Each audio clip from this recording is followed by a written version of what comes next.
Hello friends, good morning. Green টুকিটাকি আরও একটি নতুন ব্লগে তোমাদের সবাইকে ওয়েলকাম। আশা করছি তোমরা সবাই ভালো আছো। আমার এই লেবু গাছটা না ওপর থেকে ছাদ থেকে নিচে নামিয়ে দিয়েছি।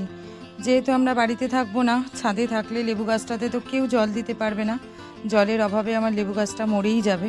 তো সেই কারণে নিচে নামিয়ে দিয়েছি, আর মল্লিকাদিকে দায়িত্ব দিয়েছি কদিনে আমার গাছগুলোতে জল দেওয়ার। তো নিচে থাকলে গাছটা জল পাবে, সেই কারণে লেবু গাছটা ওপর থেকে নামিয়ে দিয়েছি নিচে। আর ওপরে যে অ্যাডেনিয়ামটা ছিল, অ্যাডেনিয়ামটাও নিচে নামিয়ে দিয়েছি। যদিও অ্যাডেনিয়ামে রোজ জলের দরকার হয় না, কিন্তু অতদিন তো জল না দিলে বাঁচবে না।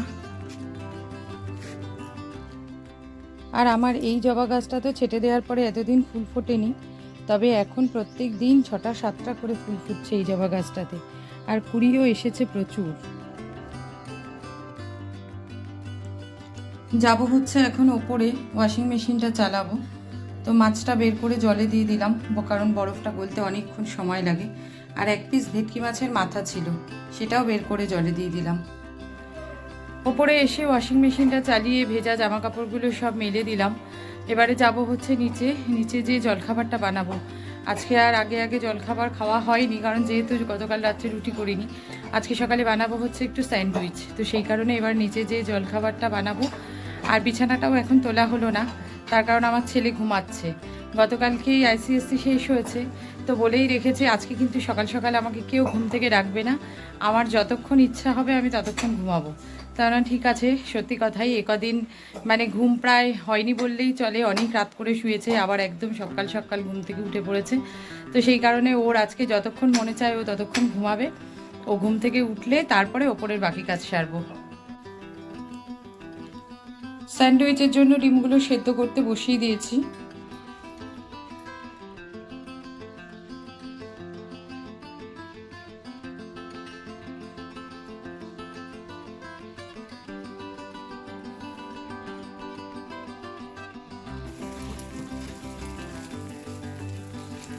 এই বড় ফ্রাইং প্যানটাতেই বসালাম, তাহলে দুটো একসাথে হয়ে যাবে।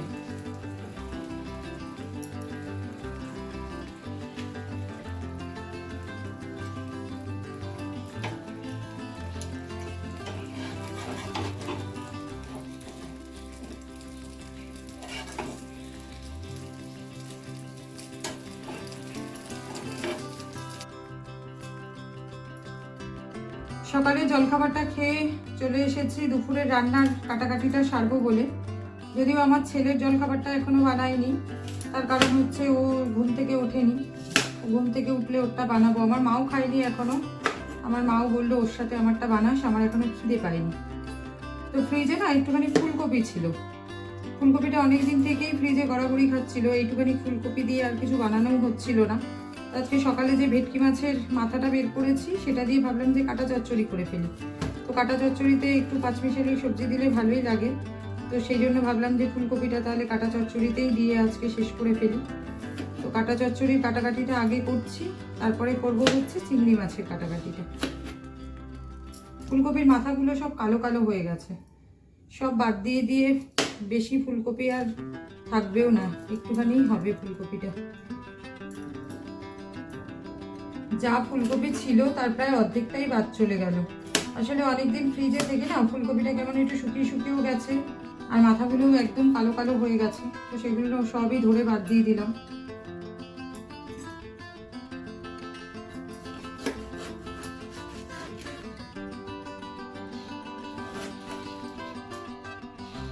বেগুনটাতেও প্রায় পোকা। আর এখন এই গরম পড়ে গেছে, এখন আর ভালো বেগুন পাওয়া যাবে না, এখন এই বেশিরভাগ বেগুনেই সব পোকা হবে।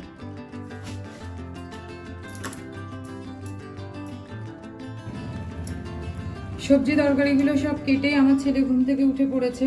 আমার ছেলের আর মার স্যান্ডউইচটা এবারে রেডি করে দিলাম।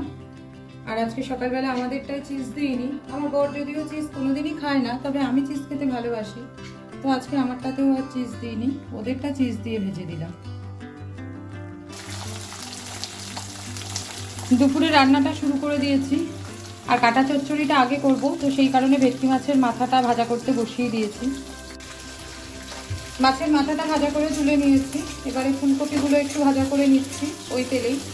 আর ফুলকপিগুলো ভাজা করে তুলে নিয়ে তারপরে বেগুনগুলো সব ভেজে তুলে নেব। বেগুনগুলো সব ভাজা করে তুলে নিয়ে ফোড়ন দিয়ে তার মধ্যে দিয়ে দিয়েছিলাম হচ্ছে আলুগুলো একটু ভাজা ভাজা হয়ে গেলে তার মধ্যে দিয়ে দিয়েছিলাম হচ্ছে পেঁয়াজ আর টমেটোটা ভাজা ভাজা করে নিয়ে এবারে দিয়ে দিলাম হচ্ছে আদা রসুন বাটাটা। আর আজকে চিংড়ি মাছেও যেহেতু আদা রসুনটা লাগবে, সেই জন্য আদা রসুনটা আমি একবারেই বেশি করে বেটে নিয়েছি।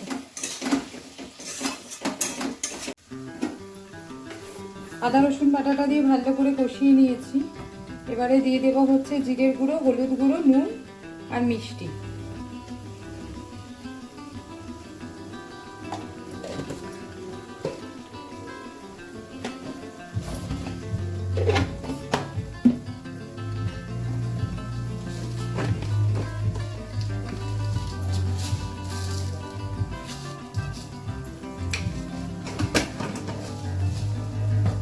মানে জল দেবো।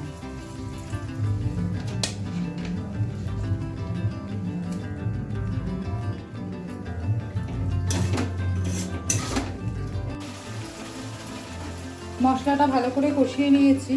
আর মশলাটার সাথে এবারে ভেজে রাখা ফুলকপিগুলো আর মাছের মাথাটা দিয়ে দিচ্ছি। মাছের মাথাটা একটু ভেঙে দেব, দিয়ে একসাথে কষিয়ে নেব।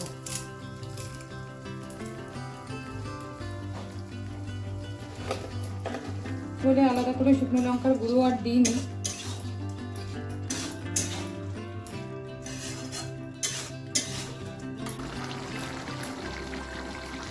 কাটা চচ্চড়িটা প্রায় আমার হয়ে এসেছে। ধনেপাতা আর ভেজে রাখা বেগুনগুলো সব দিয়ে দিয়েছি। ঝোলটা আর সামান্য একটু টানলেই নামিয়ে ফেলবো। ওয়াশিং মেশিনটা চালিয়ে দিয়ে গেছিলাম সকালবেলা বহুক্ষণ আগেই, তো মেলতে আসার সময় পাইনি। কাছাকাছিটা হয়ে গেছিলো বহুক্ষণ। তো কাটা চচ্চড়িটা নামিয়ে রেখে এসে তারপরে জামা কাপড়গুলো সব মেলে দিলাম। এবারে নিচে যেয়ে চিংড়ি মাছটা করব। চিংড়ি মাছের নুন হলুদটা মাখিয়ে রেখেই ওপরে গেছিলাম জামা কাপড়গুলো মেলতে। আর ওপর থেকে নেমে এসে চিংড়ি মাছটা ভাজা করতে বসিয়ে দিয়েছি। আর চিংড়ি মাছটা আজকে আলু পেঁয়াজ দিয়ে একদম পাতলা করে রান্না করব। চিংড়ি মাছগুলো সব ভাজা করে তুলে নিয়ে ফোড়নে দিয়ে দিলাম হচ্ছে একটু গোটা গরম মশলা, আর দিচ্ছি হচ্ছে সামান্য গোটা জিরে। ফোড়নটা একটুখানি নাড়াচাড়া করে দিয়ে নেব হচ্ছে কেটে রাখা আলুগুলো।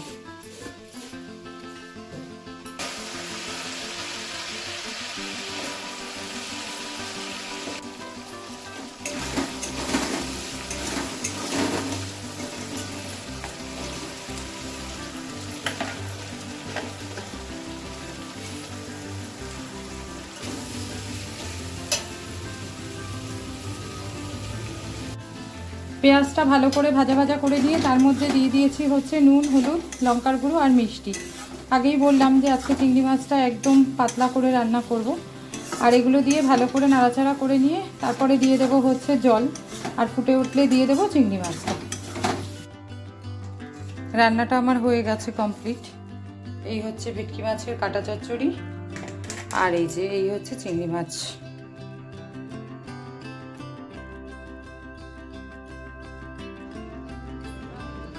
এখন যে ভিডিও ক্লিপটা তোমরা দেখছো সেটা হচ্ছে পরের দিনকার। আজ হচ্ছে আমার জন্মদিন, তো সেই উপলক্ষে আমরা এখন এসেছি শেরি পাঞ্জাবে। আর জন্মদিন, বিবাহবার্ষিকী এই সমস্ত স্পেশাল দিনগুলোতে তো আমার বর আমাকে রান্নাবান্না করতে দেয় না। প্রত্যেক বছরই জন্মদিনে আমার জন্মদিনে ও আমাকে কোথাও না কোথাও খাওয়াতে অবশ্যই নিয়ে যায়, ঘুরিয়ে ফিরিয়ে বিভিন্ন জায়গাতে। তো এবছর কাছে পিঠেই এসেছি। শেরি পাঞ্জাবটা একদম আমাদের বাড়ির কাছে। একটু রাত করেই বেরিয়েছি আমরা বাড়ি থেকে। আর আমাদের সাথে এসেছে হচ্ছে মামনিরা। প্রত্যেক বছরই মামনিদের নেমন্তন্ন থাকে আমার জন্মদিনে।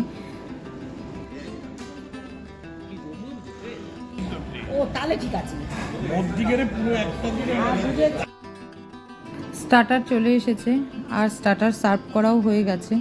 তো স্টার্টারে অর্ডার দেওয়া হয়েছিল হচ্ছে টেংরি কাবাব আর হচ্ছে ফিশ তন্দুরি।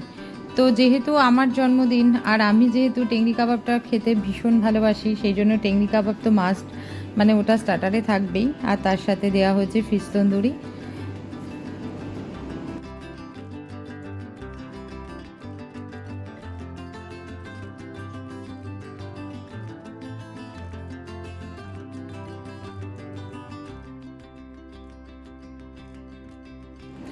মেন কোর্সের অর্ডারটা অনেকক্ষণ আগেই দেওয়া হয়ে গেছিলো, এবারে মেন কোর্স চলেও এসেছে। আর মেন কোর্সে আমরা অর্ডার করেছিলাম হচ্ছে বাটার নান, আর তার সাথে অর্ডার করা হয়েছিল চিকেন রেশমি বাটার মশলা আর একটা চিকেনের কিছু আইটেম, যেটা আমি এই মুহূর্তে এক্স্যাক্ট নামটা মনে করতে পারছি না। আর তার সাথে বলা হয়েছিল হচ্ছে মিক্সড ফ্রাইড রাইস, গুবলু খেয়েছিল মিক্সড ফ্রাইড রাইস। আর তার সাথে চিকেনের যা আইটেম, মানে যে দুটো আইটেম বলা হয়েছিল তার মধ্যে থেকেই গুবলু মিক্সড ফ্রাইড রাইসের সাথে খেয়েছিল। আর আমি যেহেতু বাটার নান খেতে ভালোবাসি না, তো সেই কারণে আমি গুবলুর থেকে একটুখানি ফ্রাইড রাইস নিয়েছিলাম আর বাটার নানও খেয়েছিলাম, মানে আজকে দুটো মিলিয়ে মিশিয়ে খেয়েছি আর কি। খাওয়া দাওয়া আমাদের কমপ্লিট হয়ে গেছে, আর এবারে বেরোচ্ছি আমরা সবাই, এবারে বাড়ি ফেরার পালা।